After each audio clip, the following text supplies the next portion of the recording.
Will these 2026 movies flop or succeed at the box office? Let's start with an interesting one, which is The Mandalorian and Grogu, which, yes, is the conclusion to the Mandalorian TV series, and this is going to be the first Star Wars film we actually have gotten in theaters since The Rise of Skywalker in 2019, which is kind of crazy to think about that we haven't had one since then. Now, obviously, The Mandalorian is a very popular TV show, and Star Wars is one of the biggest brands on the planet, so people, I feel like, automatically want to just say that this thing's going to be a huge success, but I'm honestly not so sure. This movie could really go either way.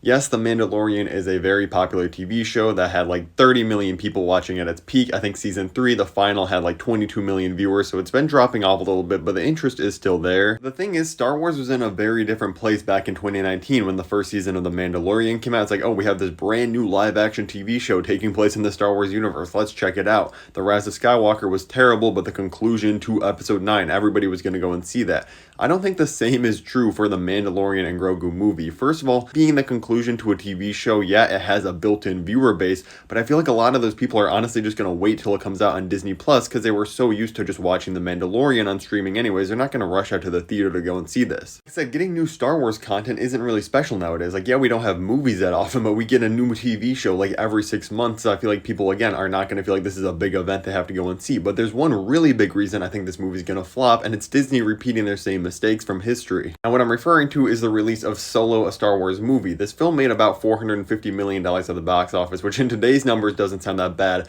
but in 2018 for Disney, this was abysmal, and it pretty much made them say, hey, we're just going to do TV shows from now on for a while because people don't want to go and see these Star Wars standalone stories because it flopped that badly at the box office. But I really don't know what Disney could be expecting when they release this film that's kind of a smaller scale thing 2 weeks after one of the biggest event films we've ever seen in our life in Avengers Infinity War. If you're thinking, what is this guy yammering on about? How is this in any way relevant to the Mandalorian and Grogu movie? Take a look at the May 2026 release calendar. Avengers Doomsday releases on May 1st, and then like 3 weeks later on May 22nd, the Mandalorian and Grogu releases.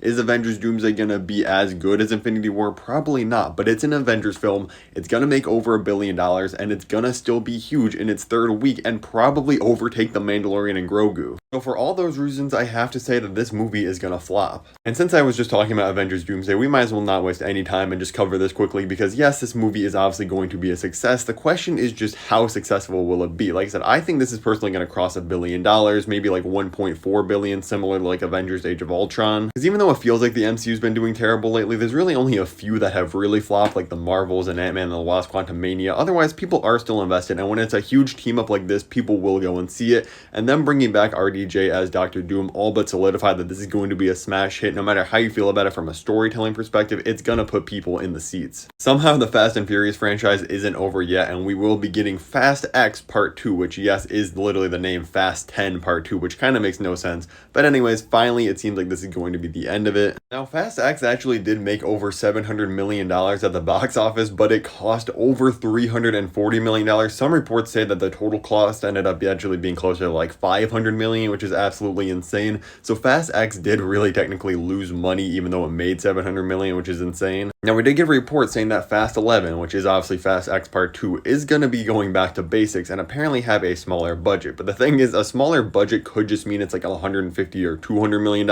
in comparison to $350 million, or even $300 million would quote unquote be a smaller budget. And we have to assume it's still going to be pretty expensive because of the amount of stars in this movie. So unless that budget got really knocked down, I'm going to say Fast X Part 2 is going to flop, but maybe I'm just being a hater. We get the Super Mario Bros. 2 movie in 2026. Obviously, the first one was one of the big breakout movies of 2023. Everybody knew Mario was a huge and famous character, but I don't think anybody expected the movie to make $1.3 billion, which it did. And I honestly think the sequel could be even bigger and push like a $1.6 or $1.7 billion box office. Like when you have a movie like this that makes so much money at the box office and then it comes out on Netflix and it was like the #1 movie on there for months because of all the people that didn't see it in theaters but wanted to check it out at home, that's a whole bunch of new people that will probably go and see the second one. Plus, this franchise has so many more characters we can add in. We can get Rosalina, Wario, Waluigi. Don't waste your time on this one. It's an obvious huge success.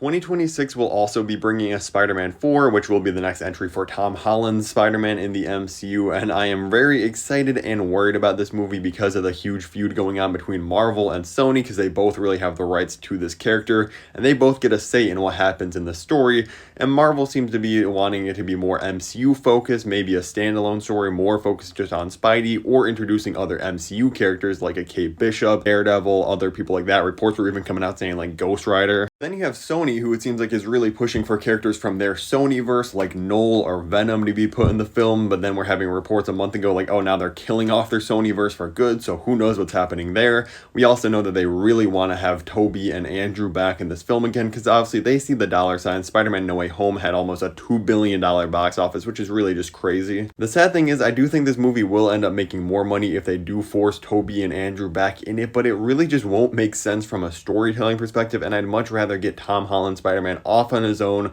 or maybe just one other character like a Daredevil, but let's just focus on bringing in new Spider-Man characters like a Black Cat, a Gwen Stacy, Kingpin, stuff like that. Like I said, it really doesn't matter what happens in this movie. The Spider-Man MCU films absolutely print money. Far From Home also made over $1 billion, and that one wasn't even very good, so this is pretty much guaranteed to make over $1 billion and be a major success. Releasing in July right alongside Spider-Man 4, we will also be getting Christopher Nolan's next film, The Odyssey, obviously adapting the very famous literature piece, The Odyssey by Homer. Simply one of the most famous and influential pieces of anything ever created, and it only is fitting that Christopher Nolan is making this movie, honestly. It's going to be absolutely epic, an absolutely massive scale of a film. This is filming all over the world, apparently. The cast for this movie is absolutely insane. We have Tom Holland. He was the first one announced for the film, but I don't think he's going to be the lead at all. It wouldn't make sense. I think Matt Damon will end up playing Odysseus and being the lead. Anne Hathaway's coming back. She worked with him in Interstellar. Obviously, Robert Pattinson. Lupita Nyong'o. We have Zendaya, Charlize Theron's in this, and I'm sure many more are going to get announced later on, because Nolan just has absolutely stacked casts. Everybody in Hollywood wants to work with him pretty much. The elephant in the room when it comes to is this movie going to flop or not is that the budget is probably going to be the biggest of Nolan's career, especially after he made $1 billion pretty much with Oppenheimer. There's no way the studio's not just giving him a blank check to do whatever he wants with, and he's fully taking advantage, making one of the biggest films in history. I'm not gonna lie, even though we are in an era where if you're not a franchise film, you're basically not making a lot of money, Nolan pretty much has transcended that, and he proved it with Oppenheimer, and even things like Inception, that almost made $900 million.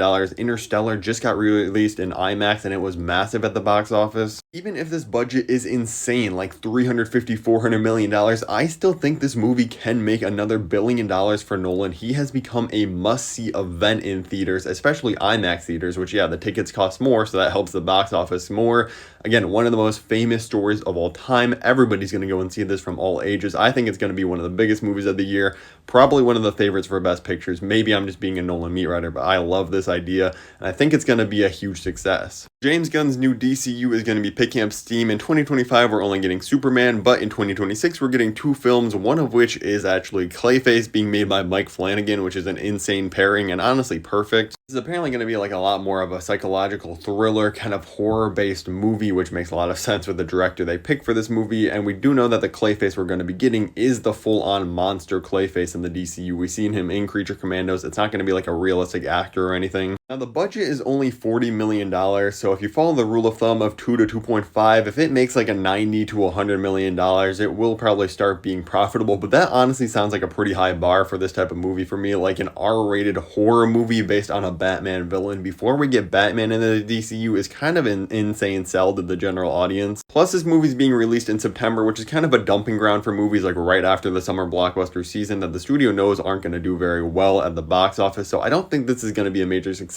I think it will actually end up gaining a lot of popularity on streaming when people like just check it out, and I hope it does become a surprise success, because I'd love to see more creative stuff like this out of the DCU. Sadly, I'm gonna have to say it's gonna flop for now. The other DCU film releasing in 2026 is Supergirl with Millie Alcock, who you probably recognize from House of the Dragon. I think James Gunn is gonna absolutely cook with this movie, even though he's not the director. We know he has his paws all over the script of these types of things. Got news that Jason Momoa has been cast as Lobo, which has been his dream role like his entire career, and it's so cool that James Gunn gave him the chance to finally play this character. I'm really excited to see him take it on. It really is a perfect pairing. And plus, with the amount of hype we have for Superman coming out in 2025, that movie honestly seems like it might make over $1 billion, which if it does, I think that's going to really positively affect Supergirl. It pretty much solely depends on the success of Superman, but I think this is also going to be a success. Now, there is definitely one thing that could complicate the box office of Supergirl, and that is that 1 week before is the release of Toy Story 5, and we know this franchise has become an absolute powerhouse lately, but I think the audiences are different enough that these films can both thrive, because yeah, I do think Toy Story 5 is going to be a big success. Now, obviously, the question around this movie is it very necessary to have another Toy Story film, which I think the obvious answer is no. Like, Toy Story 3 would have been a good ending, Toy Story 4 would have been a good ending, and we don't probably need this fifth one. The movies have all been increasingly amazing. I mean, Toy Story 4 is not as good as 3, but the films are still all great, and I think Toy Story 5 is probably going to follow suit. This time we're venturing into like iPad kids and technology taking away attention from toys, which will be interesting to see. And as I mentioned, the last time we saw a Toy Story film in theaters was Toy Story 4, and it brought in over $1 billion, so Toy Story 5 will honestly probably have very similar numbers. Shrek is finally making a return to theaters with Shrek 5 in 2026, and if you want to feel old, brace yourself for this bit of knowledge I'm going to drop on you, because the last Shrek movie that's not a Puss in Boots film that we saw in theaters was Shrek Forever After. That will be 16 years old by the time Shrek 5 releases, which is just crazy to say out loud. Shrek is really just a powerhouse at the box office, and it has not lost any cultural relevance. Like, for people my generation, they still reference Shrek all the time, and I feel like new kids still really enjoy the movies too. It's kind of depressing looking at The Last Wish, which is easily the best of any of these movies, made pretty much the second least. And even though the sequels kept losing money after Shrek 2 jumped up to almost $1 billion, and the third one dropped to $800 million, and then Shrek Forever After down to $750 million, those are still very big numbers for the box office. And plus, combined with a 16-year wait for this one, I think it's going to jump back up to like the $900 million, if not $1 billion range, and be a major success. Another animated franchise is making a return to theaters with Ice Age 6, which honestly, I feel like half of the world forgot these movies even existed. These things were huge back when they were coming out in theaters, and it's so sad that this franchise just was halted for so long, but this coming back again, I think it's going to be a success. We know the budget's probably not going to be that expensive for this film, even if it can't reach those glory days numbers of like 800 million. If this thing pulls in 400 million, it's probably going to make a profit and be a success. We're getting a new Literally Me movie with Ryan Gosling starring in Project Hail Mary, which is this book very similar to the movie Spaceman that Netflix released this year, but Spaceman was very bad. I've read this book. It's a very good book. It follows this man that wakes up on this spaceship and he pretty much has no memories, and the book follows him slowly kind of remembering things from his past life and also being on this mission to save the universe with this alien friend that he meets. So again, very similar to Spaceman. I don't know which one came first. This is really a perfect casting for Ryan Gosling. He fits the character in the book and his style of humor so perfectly. I'm really excited to see this. Sadly, we've seen types of movies like these are not big in theaters. Movies like The Fall Guy with Ryan Gosling and Emily Blunt, it had the star power. That flopped in theaters. People don't go and see these type of movies anymore. They wait till it's on streaming. So sadly, I'm going to say it flops, but I think it's going to be really good. And once it's on streaming and more people finally check it out, it will become a smash hit. Avatar is coming back in a big way to start off 2026 in January with Aang the Last Airbender, a new animated movie following the Team Avatar as they're all adults. You can see here, this is going to be like Team Avatar in their absolute primes. They're all going to be between like 24 and 28 years old. So this is going to be insane to see. The powers are going to be crazy. Who knows what they can cook with the animation here. And yeah, it's been a long time since Avatar ended, but this is another one that is still just as popular nowadays. Like, people still love the original cartoon. Netflix just had their live action remake, which was #1 for weeks, had like 42 million viewers. The love for Avatar has clearly not gone anywhere. And plus, this releasing in January, typically just like a very dead month for new movie releases. I think that's actually going to be this movie's advantage. If we have one good film in theaters, everybody's going to have no choice but to watch this if they want to see a new movie. I think it's going to be a major success. Scream 7 is releasing in 2026 because we can never just end a horror franchise. It have to infinitely go on forever and ever. And actually, Scream 6 was the biggest Scream movie ever at the box office. It brought in over $138 million worldwide. But the 7th movie is looking like it's going to suffer from some studio boneheaded decisions. If you weren't keeping up with it, forgot they actually fired Melissa Barrera, and now we're not going to have her. There's no Jenna Ortega returning in this movie, which turned a lot of the fans, rightfully so, on the franchise. Now, it's really hard for Scream movies and horror movies in general to not make a profit, and the budget for this is probably going to be similar to the 6th one that had a budget of like $35 to $45 million.